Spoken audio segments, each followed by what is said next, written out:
Well, good evening, and how are you all doing? I'm hoping that some of you are going to be able to come in live this evening, and thank you to those of you who came in live this morning, because I can tell you there are many times when I'm live twice in one day. So today is an exception in that regard. So I'm bang on time, and sometimes it takes Facebook a little bit of time to admit you in and let you come in. So I'll hang on for a couple of minutes and see if anybody can come in and join me. So tonight we're going to be talking about decluttering. And the reason I'm doing this, I know you've got a declutter, you've got my whole declutter course in your modules, in your program. And I deliberately didn't look at any of it because I want to give you a different take on it, I think. So nobody here yet, so I'll hang on and see, because I'm hearing an echo and I'm hoping that you guys are not hearing an echo. Somebody's there. You can be my sound and light engineer and tell me who's there and tell me if my sound is okay and if the lights are okay and all of that. But do say hello to me. I'm lonely here. But I hope you're having a good evening. It's earlier with you than it is with me. And it's actually getting a little bit cold. Neil told me this evening there's actually snow coming to Sierra Nevada, which is only an hour and a half up the road, and plenty of rain, which I know you're having in Ireland and especially in Donegal this evening. My Mozzie friends are coming to keep me company. So somebody is there, but I don't know who that is. But don't be shy. Tell me who's there and let me know who's there, because it's always easier when I know you're there rather than chatting to myself. I'll take a sip of water and wait. But I hope you're having a good day.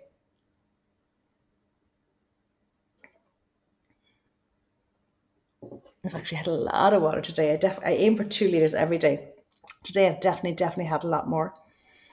But I am going to wait and come in, and maybe this tonight won't suit you to come in, and that's fine. You can watch it on the replay and just send me a hashtag replay when you see it. And if you're somebody who wanted or had interest in having an accountability buddy, I've got one pairing sorted, and the other I hope to do tomorrow, but I'll let you know more later on. But come on, don't be shy. Tell me who's there. I need to see who's there because I can't see who's there. But if I open this up on my phone, I might be able to see, because for some reason that's the way it works. But I mightn't be able to see this on the phone either. So no, that's this morning's video. Can't see it on the phone. Doesn't matter. Okay, I'm going to get started because your time is precious and I don't want to be wasting it. So I'm going to start with why decluttering is so powerful. And the reason I'm talking about decluttering this week is that next week I want to take you to a different level of manifestation. And you know that I am doing some in-depth manifestation teaching and learning at the minute. I'm being taught and I'm enjoying it. I'm not enjoying all. Margaret, how lovely to see you. Lovely to see you. And thanks for your lovely messages last week. They just did my heart good. You should be writing a book, Margaret. You have the most amazing way with words. But yeah, I want to talk to you about decluttering as a precursor for, hello there, not sure who that is, but I'm delighted to see you there, as a precursor to manifestation. Because there's so much, I have manifested so much in my life. So much. And some of you have manifested a huge amount in your life as well, and others are just on this journey. But I can tell you one thing, until you free up space for what you want to manifest, you're not going to achieve anything at all. And you certainly won't get what you want. I have a hair there. There, we got it. And if anybody has a question, do pop it in here and I'll answer the questions. I should be able to see them as we're going along, and I will answer them as we go along. So I would urge you, if you haven't already, to pick up your decluttering module and go through it. There's a lot of powerful stuff there, and I've put a lot of time and effort into that, and I can tell you that it works. But tonight I'm going to put a different slant on it, because tonight your decluttering is more about letting go so that you can actually achieve something, so that you can bring something into your life. I suppose my decluttering course was more about teaching you how to declutter your home. Tonight I'm going to be talking a little bit about decluttering your mind, because that's where you have to start. It's not with your kitchen or your bedroom or your bathroom or your first aid chest or the space under the stairs. That's all coming. But the most important space to clear is here, okay? And here's an exercise that I found in a little book, simple little book that I bought, and I didn't really enjoy much of the book. It was a journal. I think it was an abundance journal, but there was this one piece resonated with me, and I did it, and I actually got very emotional when I was doing it.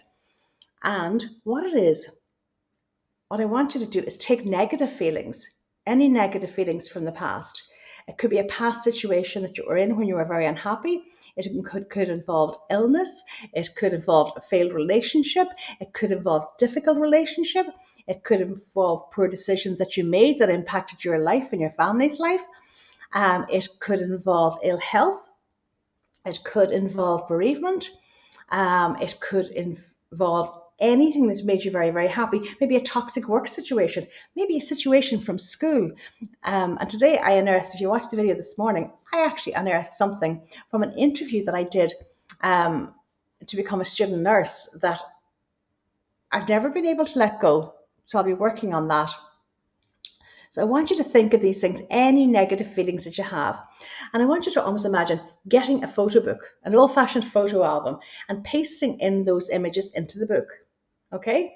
And it might cause trauma and it might cause sadness.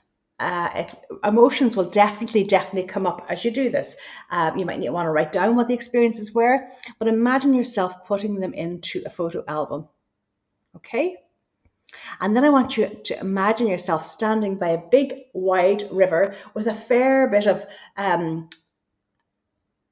momentum coming with the water. For any of you Donegal girls, the place that I imagined myself to be was over at the Salmon Leap on the road up to Slieve League, on the road down to Slieve League before you go up to Slieve League. It's a place that I would actually have brought my boys fishing. I would have spent lots of time there. Mum and I would have walked there, and the salmon do actually leap there in season. But I imagine myself standing there at the rocks, very, very familiar place, and getting my photo album and chucking it into the water and seeing it fly down the river, the Glen River, towards Teelan. And I felt this amazing feeling of liberation and freedom because I felt like I had physically thrown the damn thing away and it was never going to come back. And those memories were gone. They were out of my head. So that's a bit extreme, but that's what I want you to do. Because you know what happens when you do that? You're free. So any thoughts that are holding you back, any negative feelings that are still stuck in your head, I want you to let them go. I find decluttering the mind difficult. So much going on, and one day running into the next. Will definitely look at your notes in the sand. Don't know who that is, but we all find decluttering the mind difficult. And if you like to journal and if you enjoy journaling, and I've discovered that one of two of you, journaling does not come handy to you. So this morning I gave you suggestions on what you should do. So what I suggested was that bullet journaling is a really good thing to do if you can't declutter your mind. I actually find, because I think I definitely have a little bit of ADHD or something like that. I know I do. I absolutely know I do. Never formally diagnosed, but I definitely think I am. So for me, I carry so much in my mind, and my mind is so busy. And I think creative people's minds are always really, really busy.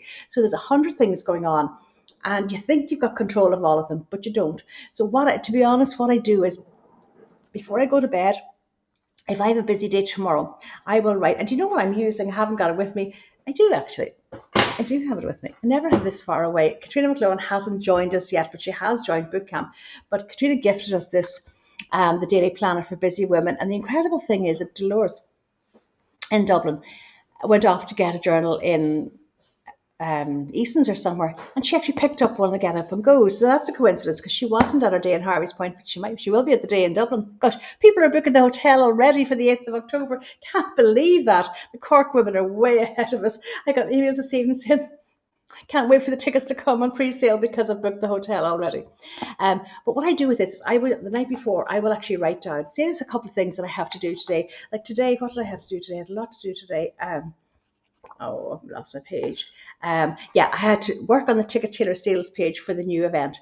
I had to email all my speakers and I had to get their favorite photographs from them.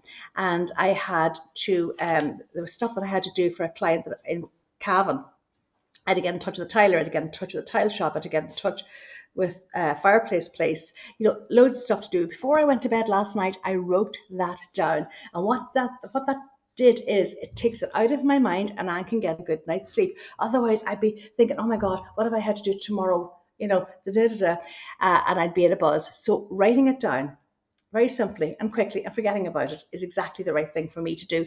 Another thing that I do is every Sunday evening, I will plan out my next week. Some people do this on a Friday or Saturday because they feel it allows them to have the weekend. So whatever works for you. But for me, certainly doing it on a Sunday, it only takes 5 or 10 minutes, but I will plan out my week. And I do find that journal absolutely, I don't think anything has ever impacted me as much as that. That was a very generous gift that Katrina, I think they retail about €40 that Katrina put in our goodie bags.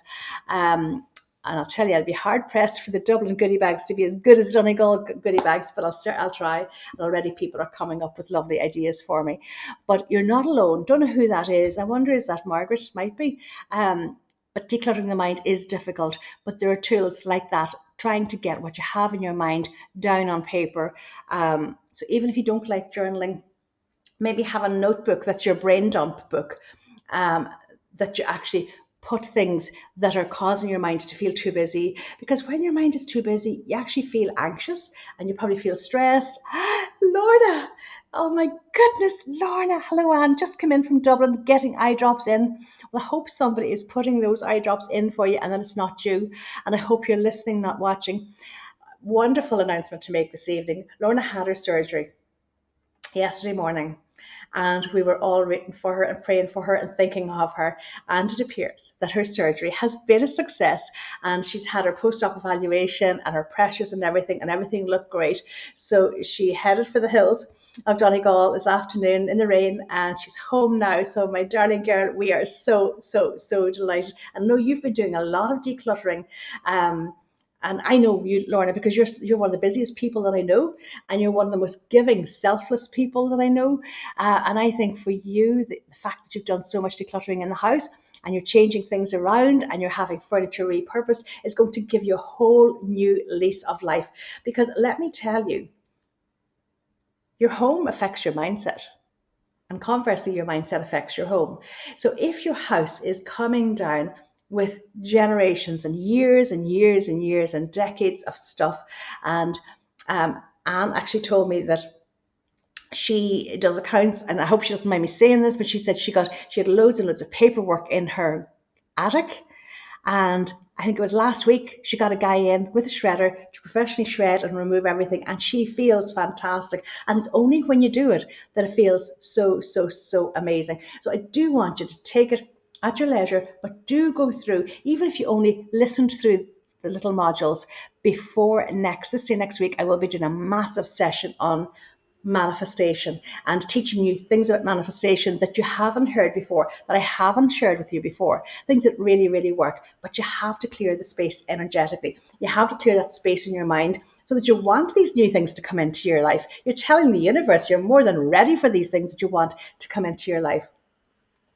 And energetically as well, when you clear the chaos and the clutter and the mayhem in your home, you're clearing out so much stress, because so many of us are oblivious to the stress we carry in our body. We're closed like this and our head is pounding half the time because you're not consciously aware of the stress,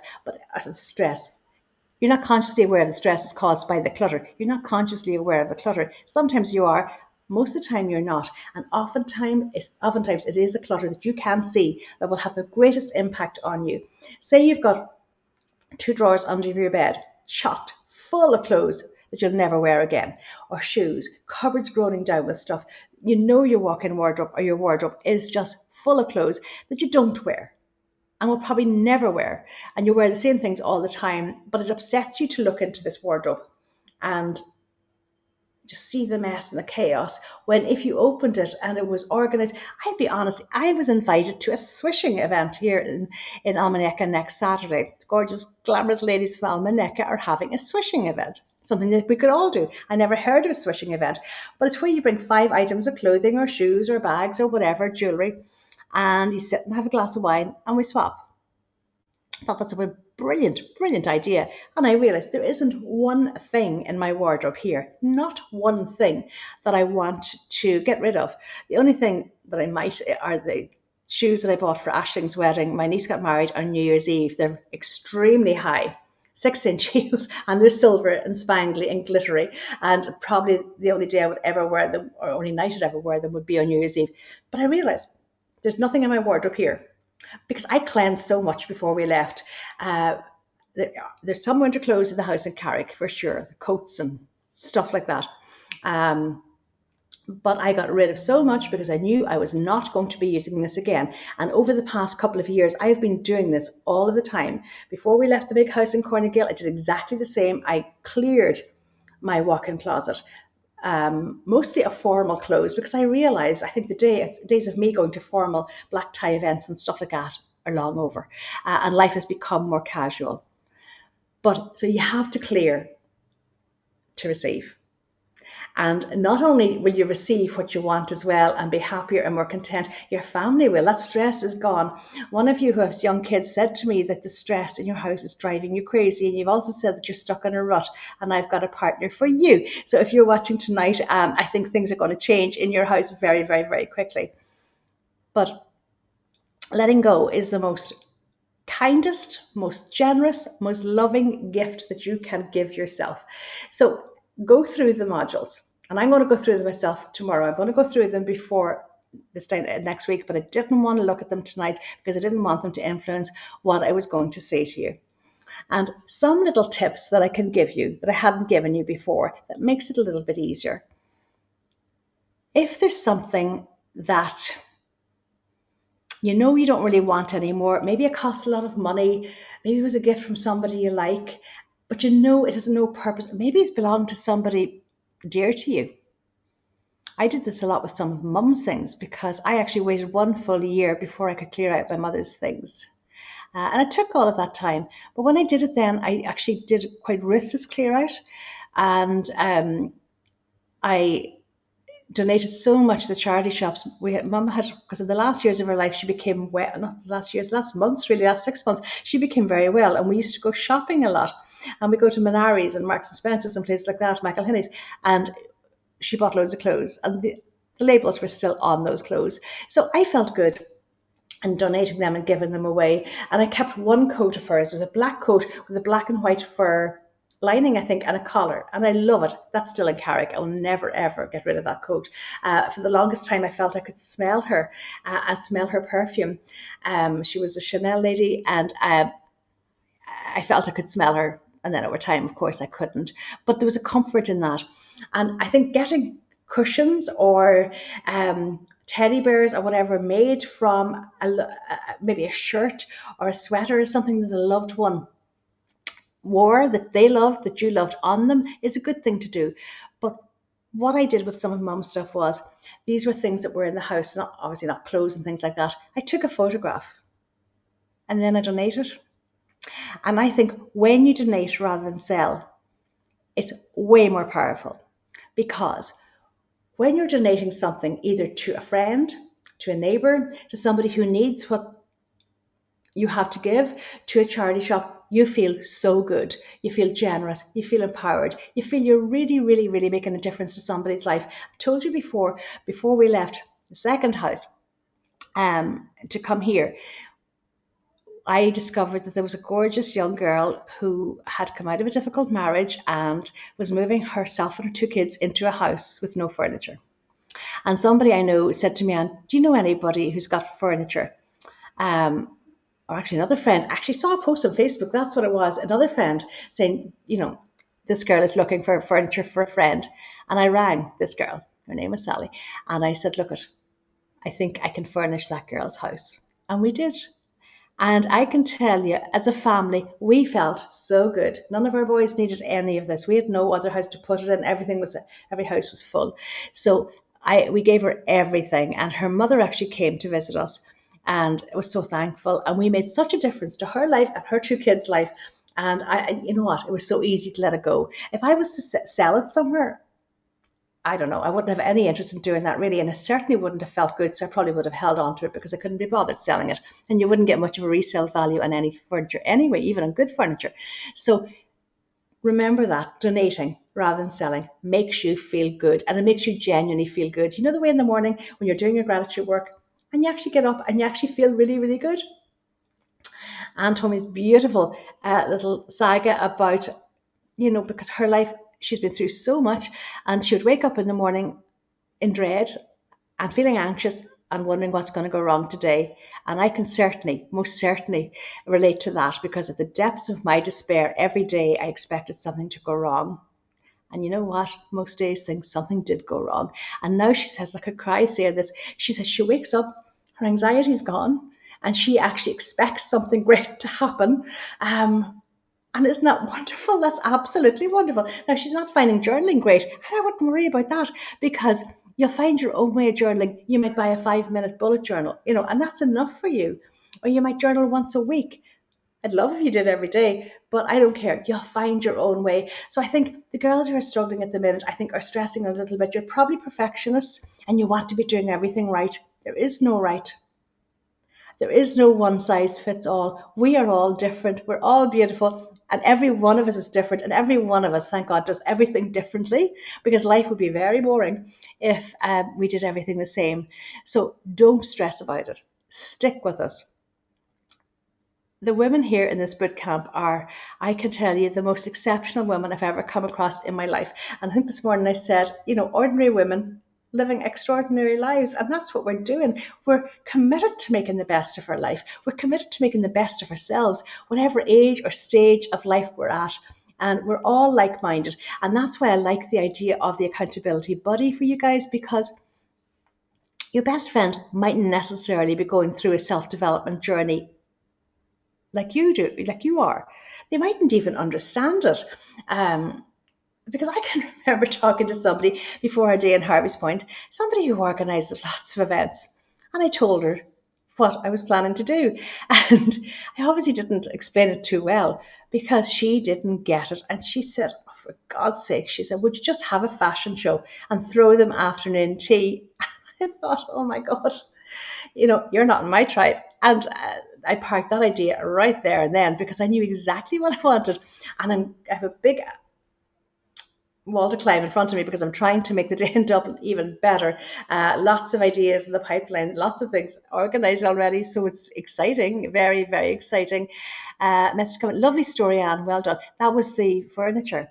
I know, but if I hadn't found that little Facebook, we were actually going to a funeral, Neil and I, and gosh, we must have had somebody with us, because I was in the back of the car, which wouldn't be normal. And I can remember seeing this little text and getting in touch with Sally and saying, let me talk to your friend, because I have a feeling. I think I sent the friend a load of photographs and she just couldn't believe it. And everything worked. And she sent me photographs of her house afterwards, with her kids' bedrooms and her living room and her kitchen and everything. And it was gorgeous, absolutely gorgeous. And I can tell you, something that made me feel really, really good. So remember that. If you're worried about getting rid of something, take a photograph so that you have that photograph for posterity. You won't remember what that clock looked like or whatever it was. And then down the road, you might get to the stage where you'll actually edit those photographs and be able to let them go and donate rather than sell. For sure. It makes it so much easier. And, when you're letting things go, please feel free to ask me any questions at all now while you're here. You have to ask yourself the hard questions. I think Marie Kondo has done this brilliantly. I think I have never said to myself as I lift something, does this spark joy? And I haven't ever asked myself that. But I do. Everything that goes out, I take into my hand. Everything, when you're going through your wardrobe, you take it into your hand. When you're clearing out your kitchen cupboards, you take every single pot and pan and utensil and Tupperware container and the 100 million lids that don't fit everything. You take them out and you hold them in your hand. And you can ask yourself, does this spark joy, if you want? I'm more pragmatic, and I will say, have you worn this in the last 6 months? I mightn't have worn it in the last year or two. And if I don't, it goes. Usually to donate, because anything that would have been clothes and stuff that would have been past repair would have been thrown away a long, long time ago. But I think you do have to ask yourself the hard questions, and you do have to deal with the emotion as well, because, if you're doing a big decluttering, there's a reason, and there's usually an emotional reason. You might be dealing with death. Maybe it's a family member who has died. Maybe your spouse has died or your partner has died and you're moving because of that, because the house is too big for you. Maybe it's a house move to another part of the world or another part of the country. And of course, it's going to be emotion involved there, because there are memories attached to that house. beautiful memories. But let me tell you, those memories will never ever leave you. The good ones never, never will. And the bad ones will just learn how to park. Maybe it's because of a breakup and you're sad because of the emotion of the letting go and the lovely relationship that was there that changed and the circumstances that caused it to change and all of that. Maybe it was something to do with it's always a big reason. There's always a significant reason when you have an emotional response to decluttering. And there are so many ways around that. So many ways around that. I do actually go into that in one of the modules, and I deal with sentimental attachment and how you can actually let go and allow yourself to let go and give yourself permission to move on.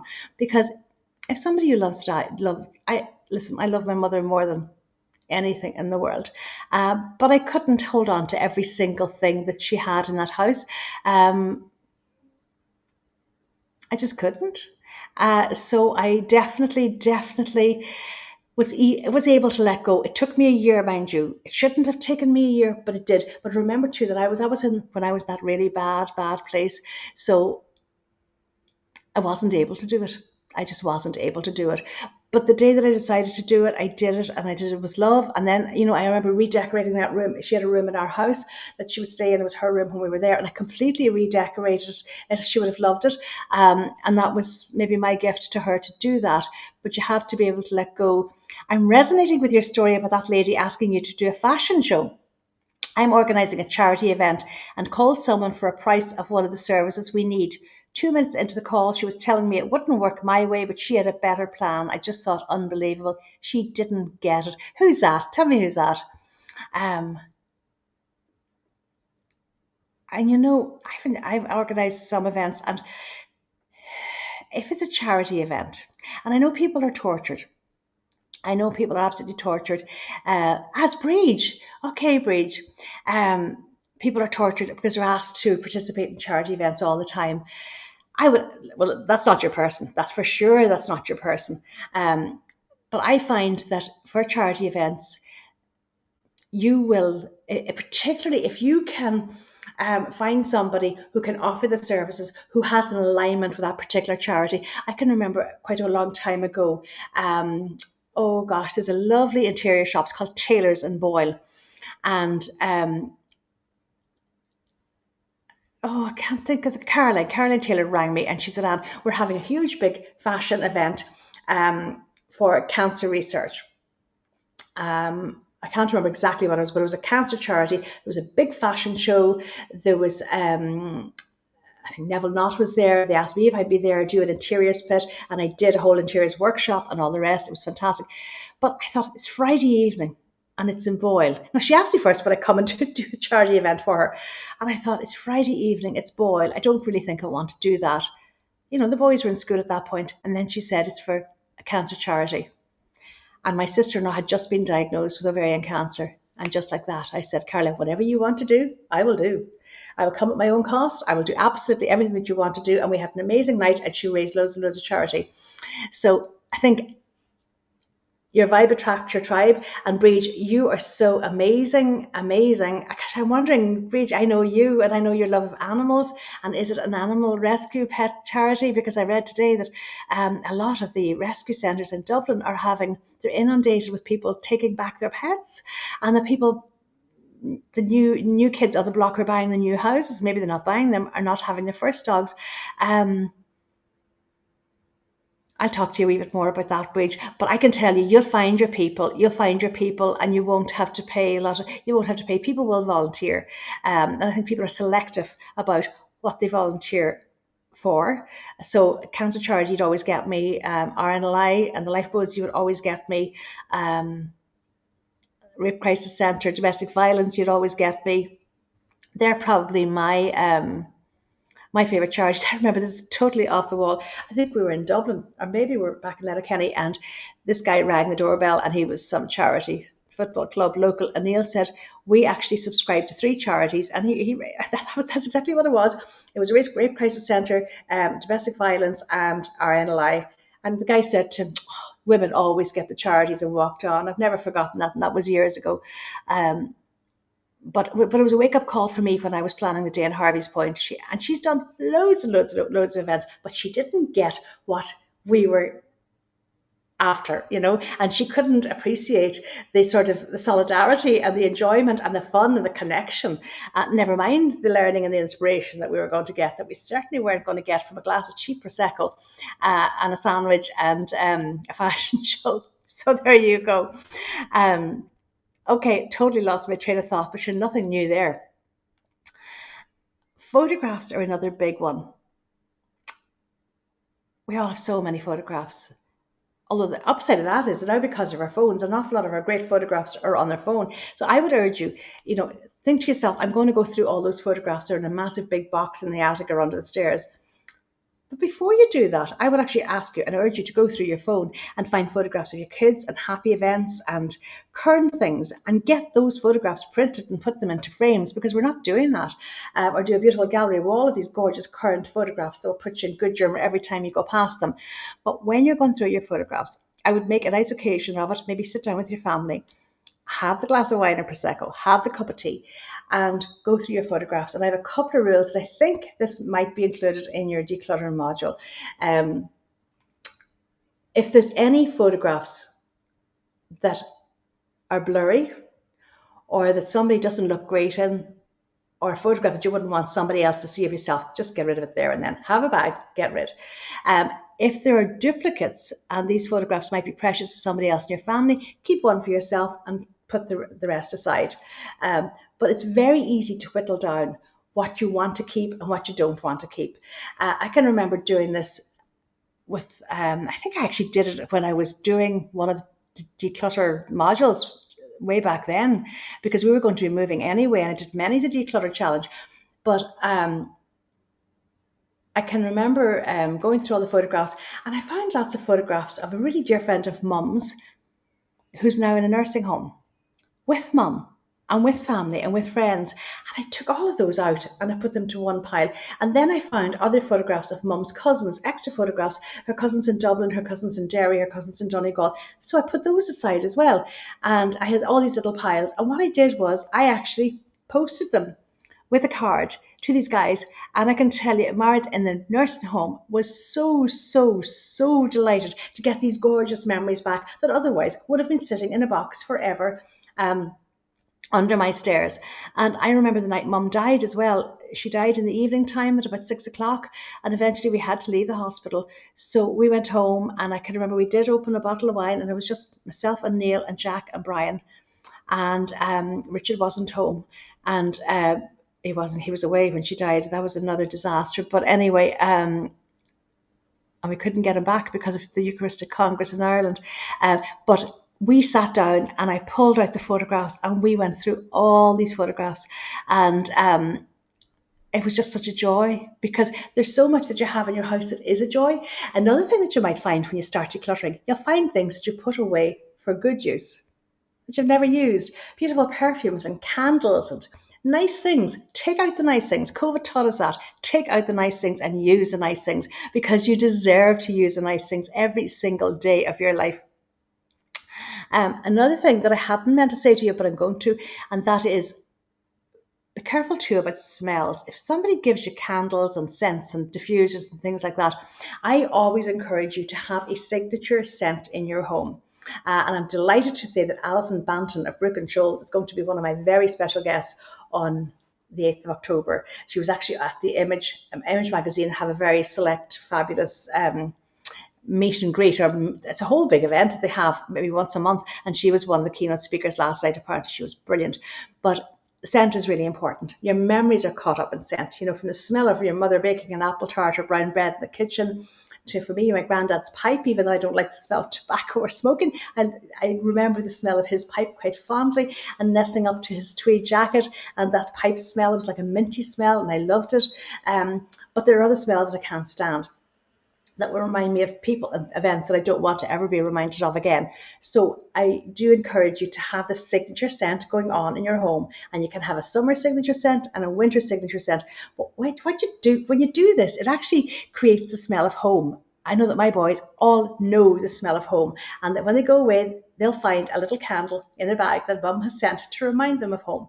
If I was away from home for a while, I would actually take some candles with me as well, just to give me that grounding smell. It's a bit like, before I came in, I'll be honest, I was tired. I've had a very long day today, but I went and I sprayed myself with my Hermes perfume, L'Eau de Merveille, and immediately it gives me a lift. I don't use any other perfume. I never will. I used to keep that stuff for the good times, imagine. And again, it was COVID. When I started doing the lockdown lives, it became my thing. Before I went up to go live, I would spray myself and it would just give me such a burst of energy. And this is what I want. I want you to really find all these ways to mind your energy, to support your energy, to remind you of the good times all the time, and learn how to let the not so good times go away. They don't serve you. Just like the Tupperware containers that are all stained from spaghetti bolognese, or loads and loads of books that are never going to be read again, or attics coming down with kids stuff that's never going to be used. And with the kids stuff, I find what I did with the boys stuff was I edited what they had, and they were very happy with that. Their artwork, their everything. And again, with the artwork, you can always take photographs.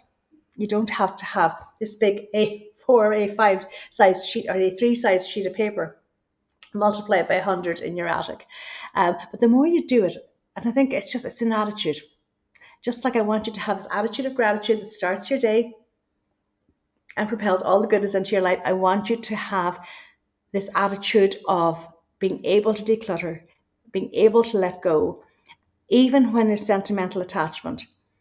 Even when there's a guilt attachment, maybe it was a gift from somebody who's not here anymore and you feel disloyal to that person by giving it away. You're not being disloyal. If you're not going to use it, you're wasting it. You're wasting the energy of the goodness of the gift that they gave you when somebody else might be very, very happy and needful of that thing, but currently in your life at this time, you don't. And that's what it's all about. It's all about. Decluttering is all about energy. It's not about stuff at all. It's all about energy. And what I want you to have in your home is a positive energy. I don't want you to have stressful energy. I don't want you to have anxiety because there's so much stuff and you're almost afraid to open a drawer in case you won't get it closed again. Feng Shui has said, if you've got a wardrobe where they've got the cupboards over the bed and the wardrobes down on either side, that's actually very bad for your mental energy. It causes stress. I don't always agree with all of Feng Shui. I do agree with a lot of it. I certainly agree with that. It's a bit like, if you've got beams in the bedroom, in the marital bed, it's not a good thing. It can separate and cause an energy that will separate you. So move the bed if that's the case. Any questions at all, please throw the questions at me. I just want you to open your mind to decluttering again, because I think springtime, come January, you think about it, and now we're into May and you're thinking of summer and stuff. And you might be thinking about decluttering your garage, and that's a very good thing to do, or your garden shed. But I would prefer you to concentrate on your home. That's where you live. That's where the positive and negative energy will emanate, and that's where you can support yourself. And it's down to things like, as well, you've often heard me say about letting as much light as possible into your home, maximizing your south-facing spaces, your west-facing spaces, clearing the clutter out so that your room is not cluttered up with lots and lots of furniture. And the way that I suggest you do this, and it's a pain in the neck, but say you're thinking of decluttering your sitting room, you need to take absolutely every single piece of furniture out of that sitting room. I know, it sounds very extreme. And then look at the empty space. And I guarantee it feels better. It's empty, but it feels calmer. And then you take in what needs to go in. Less is always more. If in doubt, take it out is another mantra of mine. And fill in the room gradually and quietly and calmly, so that maybe you've got a bit of symmetry and balance. You've got the furniture that you like in there. If there's any old tatty furniture that's driving you crazy, either get it recovered or buy a slip cover for it or get a new one. So any questions? I'm going to sit and wait for a couple of questions. Somebody else is sent in, Lorna, a message says you're so happy you're home. We're all so happy you're home. And not just that you're happy, not just happy that you're home with a really, really good result, because I know Lorna was very, very concerned, with very good reason. So, am I missing any questions? Let me just check. No. Okay. But the decluttering of the mind one I can certainly resonate with, and the best way to do that is just to get your thoughts out of your head and onto paper. It really does work. It sounds so simplistic, but it really does work. So I'll go and let you get on with your evening. And it's earlier with you than it is with me, but do something nice for yourself. Sit, have a cup of tea, and think about how you could maybe either begin to declutter your mind and begin to let go of things that are holding you back, or think about where you would like to start decluttering your home as well. It's always good to start with either your hall, your kitchen, somewhere, your first aid box, under the stairs, somewhere where there's no sentimental or emotional attachment. And then that makes it so much easier for you. If you have any questions at all, shoot them here and I'll see them. If I don't see them tonight, I'll see them tomorrow. If anybody has been thinking about, gosh, maybe I could do with an accountability buddy, well, now's the time to ask, because I think it's a great idea. It's not for everybody, and a few people have come back to me saying, no, that's not for me. I'll work through things differently in another way, and that's absolutely fine. But if anybody's struggling at all, go back to module 1. I've done that with one of the courses that I'm doing, the big one, and now the manifestation course that I'm doing, because I missed a week when I was at home, even though I caught up again last night. I'm thinking of going back to module 1 and working through. And I think that's the way it's going to be. We're all going to go back over modules. Anna said to me she's gone back over them as well, and she's picking out the ones that she needs. It's like this is your best friend. Whatever you need. I know Kavina has often said she's often gone back to the decluttering module at different stages as she needs it, and for other things as well. So that's your resource. It is there. Use it, and use this group as well, and ask your questions. So listen, I'm going to go enjoy my boys, and listen, have a lovely, lovely evening, and I'll talk to you again on Monday. I'll be back on Monday morning. So stay safe, stay fabulous, and have a gorgeous evening and an even more gorgeous weekend.